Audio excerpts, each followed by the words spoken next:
get ready to throw down.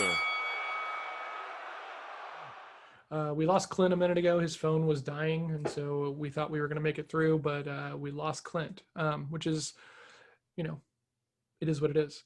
But I think we should, I think that's a good place to wrap up. Do you guys, Al, do you have any last words around, I'll wait for my turn, but I'll go, anything. No, did you have something to say before we do the roundup? Well, no, I'll just put it in my Okay. section. Sounds good. Yeah. Fourth quarter on a unique year. I mean, it's going to mean, that statement is going to mean something different to everybody that's listening and a part of this equation. We're going to get through this. I know that, there's been some angst. There's been some emotion that's been put towards this. I feel for people that have been displaced in any capacity when it comes to, their job or their situations financially because of this. Weather the storm, stay the course, and you'll get through this. We always do. We Absolutely. always do. Awesome. Nanette? Very simple. There's always a silver lining. Look, everything has a silver lining. So just, look for the positive. Yeah, I think Clint would say something about, go win at something. But, for me, and I'm not a big rah-rah guy, right? Like, I'm not the most bubbly, motivationally driven person, on this show.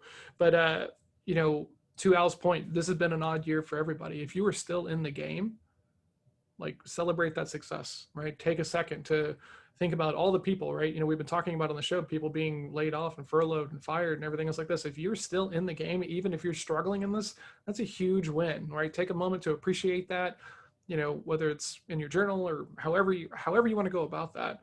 But then also be thinking about what you need to adjust for next year, because we don't really know exactly what next year is going to look like. So, celebrate the wins, but just also be aware that, it might not be the normal January. So make sure you're playing for that. Good words. Awesome. Well, guys, thanks so much for hopping in. Sorry that we lost Clint. I'm sure he's probably drinking some beer and thinking about some golf. But if you're in sales and you're not sure how you're going to last your Q4, right? You're not sure how you're going to make it. We're going to let Clint back in. He apparently figured something out. So, if you're, struggling in Q4, you're not sure what to do, which end is up, it's pretty common. There's lots of people in that same boat. Text us, 817-345-7449. Reach out, ask questions. We'll talk about it here on the show if you're comfortable with that. We'll keep it anonymous if that's what you would prefer. But there's no real He's need back. to do it all by yourself. What's up, buddy? You figured out on like how to plug in your phone to a charger? Is that what happened? No, Dang it, he's Did I on a miss the end? landline now. I had so much good stuff to say, but y'all are gonna miss it. Oh, well, maybe next time if you can figure out how to not hang up the phone, that'd be awesome. Deal. All right, guys. Thanks so much for tuning in. Please like and share. If you're watching this on YouTube, please subscribe. If you're listening, please leave us a review. That's the biggest help you could do as far as helping us keep this going and in front of new people. And, if you're struggling, reach out, talk to people, surround yourself with other people who are also struggling and working at this as well, because you're the sum of the people you surround yourself with. So we'll see everybody next week. Cheers. Have a great night.